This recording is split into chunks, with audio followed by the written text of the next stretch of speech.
Hello guys, welcome to my YouTube channel. Today we're gonna make passionate fruit addict. We're gonna take ice cubes, then passion fruit in a glass. It is very good for your health. Then add some mint, soda,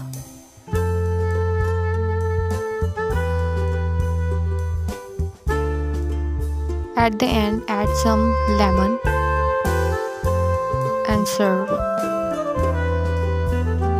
Secondly, we're gonna make Nutella latte.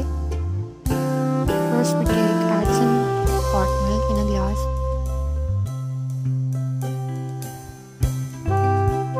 Add some Nutella.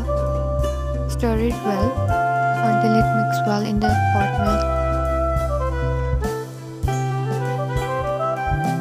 Then add coffee, which is mixed in the water. Add some more hot milk.